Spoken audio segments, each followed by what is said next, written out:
let me ask you a question. How often have you sat down at your desk, fully intending to knock out an hour of deep, focused work, only to find yourself aimlessly scrolling through your phone just 15 minutes later? You know the feeling, right? Well, we usually blame ourselves for this. We call it a lack of discipline. We think we just need to try harder. But today, we are going to completely flip that narrative. We are going to establish that true focus doesn't actually rely on exhausting your willpower. Actually, it relies on something much more reliable: intelligent spatial engineering. Welcome to Bodhi Unified Flow, where we simplify complexity and amplify performance. I am absolutely thrilled to guide you through this explainer today. We're going to take a really deep, evidence-based look at how you can stop fighting your environment and start designing it to actively work for you.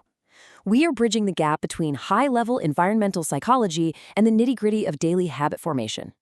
Here is the roadmap for our session today. We're going to start by shattering the illusion of willpower. Then, we'll dive into attention restoration theory, uncover the incredible power of biophilic design, and get highly practical with a step-by-step guide to engineering your own conducive space.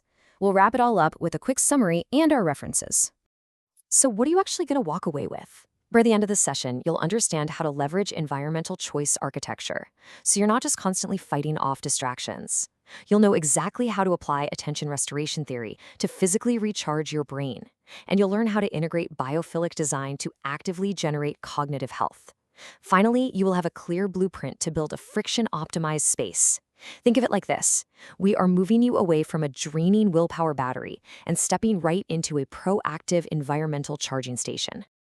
Okay, let's dive into Module 1, the illusion of willpower and the invisible hand of the environment. It is really time we shift the blame for our constant distraction away from personal failure. Let's look at the actual culprit here. James Clear, in his incredible work on atomic habits, hits the nail on the head. He says, environment is the invisible hand that shapes human behavior. You see, we often think of our habits as a product of our internal motivation. But the reality is, your habits change depending on the room you are standing in and the cues placed right in front of you. If you want to think more creatively or focus deeply, you simply cannot rely on sheer mental discipline while sitting in a space that is filled with chaotic triggers. Your surroundings invisibly but absolutely powerfully dictate your daily habits and your cognitive load. To put this into perspective, let's look at this data from the National Human Activity Patterns Survey. We spend an astounding 87% of our lives inside buildings, and another 6% enclosed in transit vehicles. That is 93% of our existence spent indoors. 93%! We are essentially an indoor species now. So the physical and digital environments we inhabit, they are not just passive background decorations. They are omnipresent structures that are actively shaping our neurobiology, our stress thresholds, and our executive function.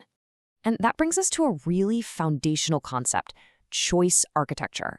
This is the practice of arranging context in physical spaces to naturally influence your decisions. Think about it. Every single micro decision you make, whether to check that notification, whether to adjust a messy stack of papers on your desk, it actively depletes the resources of your prefrontal cortex. It's called decision fatigue. When you're fighting a poorly designed workspace, you are burning the exact same mental energy that you need to do your actual work. It's like a leaky bucket. But by designing your choice architecture correctly, you can automate those desired behaviors without that forced, exhausting cognitive effort. Moving right along to Module 2, attention restoration theory. Let's talk about the science of focus and recovery. So if we are constantly burning mental energy, how do we actually get it back? Environmental psychologists Stephen and Rachel Kaplan found that human attention operates in two completely distinct modes. First, we have directed attention. This is what you're using when you're writing a report or analyzing a complex spreadsheet. It's effortful, it requires you to actively block out distractions, and honestly, it rapidly drains your cognitive reserves. On the flip side, we have involuntary attention. This is effortless, it's automatic, and most importantly, it is cognitively restorative. The science is definitive on this. Sustained focus strictly requires scheduled recovery. You literally cannot maintain directed attention forever without tapping into involuntary attention to recharge. But how do we trigger that restorative, involuntary attention? Well, we use something called soft fascination.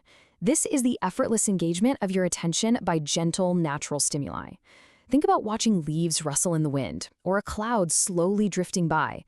It holds your attention just enough, but it leaves this quiet mental space for your brain to reflect and recover. Now compare that to hard fascination, like playing a really intense video game or doom scrolling. Hard fascination completely absorbs you, which means it blocks any chance for cognitive reflection and recovery. We absolutely need soft fascination built into our daily practice. Which leads us perfectly into Module 3, the power of biophilic design. This is all about bringing nature indoors. If 93% of our lives are spent indoors, how in the world do we manufacture this soft fascination? Check out this framework developed by Terrapin Bright Green. Biophilic design isn't just about throwing a potted plant on your desk and calling it a day. It's a comprehensive architectural philosophy. It breaks down into 3 categories. First, nature in the space. These are direct, physical elements like natural daylight or a water wall. Second, natural analogs. These are materials that mimic nature. Think of the complex grain of natural wood. It gives your brain visual richness without cognitive overload. And third, nature of the space. This is designing layouts that actually emulate natural landscapes, like having a cozy refuge nook for deep work. Integrating these exact patterns has been scientifically proven to reduce stress hormones, lower blood pressure, and significantly enhance cognitive performance. And when we apply biophilic design properly, we create what is known as a salutogenic workspace. Now, salutogenesis is a brilliant framework focused not just on avoiding illness, but actively generating health.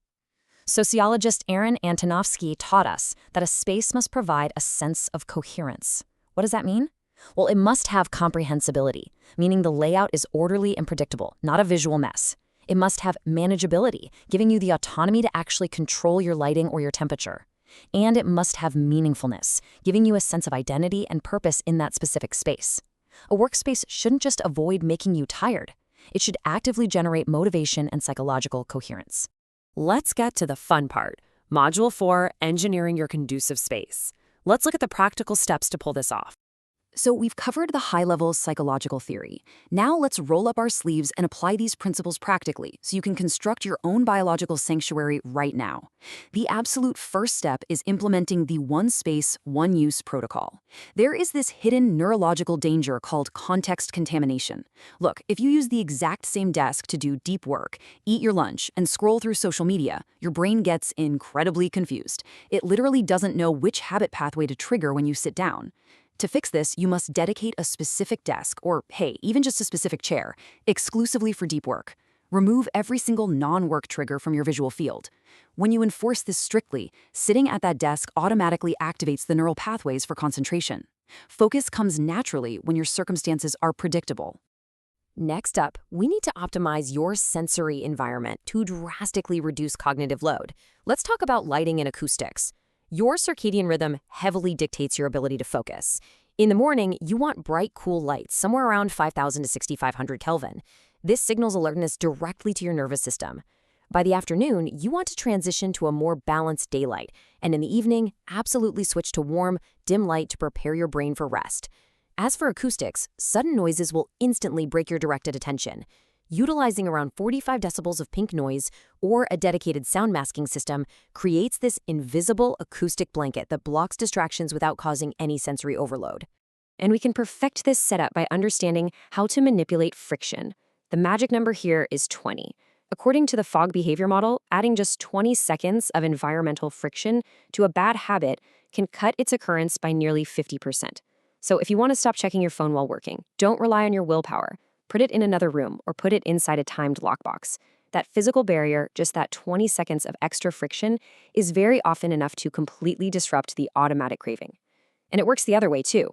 Remove 20 seconds of friction from your good habits. Keep your focus tools permanently set up and visually accessible. Make doing the right thing the easiest thing.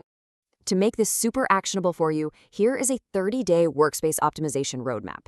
Days 1 to 7, that's for auditing and decongesting, clearing out that visual clutter and literally putting your phone away. Days 8 to 14 are all about context isolation, strictly enforcing that one space, one use rule. Days 15 to 21 are for your sensory and biophilic engineering, adjusting those lights and bringing in some natural textures or plants. And finally, days 22 to 30 are about fully integrating these rhythms into your daily schedule. This step-by-step transformation is going to take you from a chaotic, depleting desk to a highly intentional, focus-generating sanctuary. Finally, Module 5, Summary and References. Let's solidify this daily practice. We have covered a tremendous amount of ground in this explainer today. Let's bring it all together. Number 1, stop relying on finite willpower. Remember, your environment is the invisible hand shaping your behavior. Number 2, Schedule recovery through soft fascination to physically recharge your directed attention. Number 3, leverage biophilic design to actively reduce cognitive fatigue through natural patterns. And finally, be your own choice architect. Manipulate friction and maintain one space, one use, so that true focus always, effortlessly, becomes your path of least resistance. I really want to leave you with this provocative thought. Take a look around the room you are sitting in right now. If your current environment is an invisible hand shaping your behavior, what exactly is it programming you to do today? Is it programming you for deep, meaningful, fulfilling work? Or is it programming you for endless distraction? The choice is entirely in your hands. Take proactive control of your daily choice architecture starting today. Here are the key references and research frameworks we cited in today's session, spanning across environmental psychology, neuroarchitecture, and behavioral design. I highly encourage you to explore these texts if you want to dive even deeper into the science. Thank you so much for joining me today at Bodhi Unified Flow, where we simplify complexity and amplify performance. Until next time, design your environment and protect your focus.